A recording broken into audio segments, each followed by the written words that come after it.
Let's go to Melbourne, Australia, and speak to Shahram Akbarzadeh, the director of the Middle East Studies Forum at Deakin University. Shahram, always a pleasure to have you on. Do you agree with those analysts who say that if it hadn't been for the US's allies in the Middle East, Donald Trump would have already attacked Iran by now? Well, thanks for having me here. I think there is some truth in that because President Trump can be impulsive and can really believe in his own rhetoric. He believes that by conducting surgical attacks, he can achieve the outcome that he wants. He's just managed that in Venezuela, so he thinks he can have a repeat perhaps in Iran.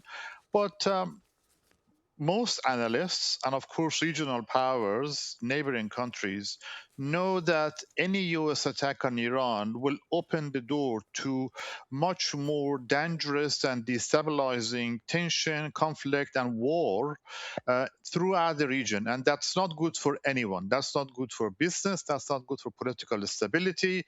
And that's not good for the territorial integrity of Iran itself.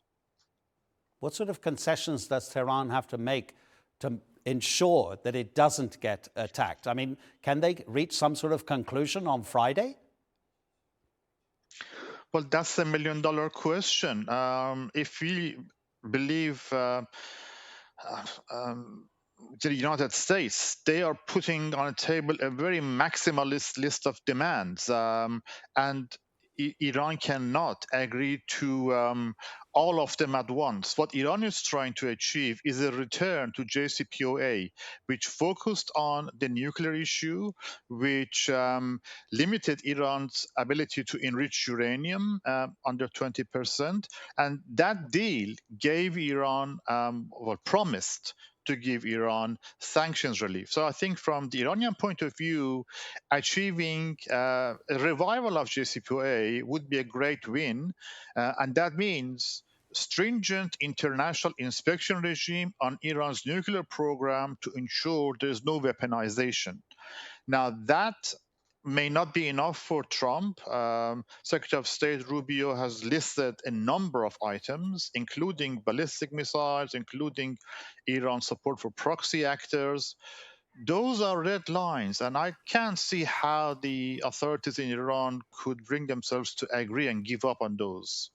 What is the issue with the ballistic missiles? In 2018, was it not, Shahram, that Donald Trump, president at the time, pulled the Americans out of the nuclear treaty, and he at that stage said, I want to renegotiate Iran's ballistic missile program. What is it that he has against this program when Tehran says, if we give these up, we have no defensive capabilities at all? No country can give up its defensive capabilities, surely.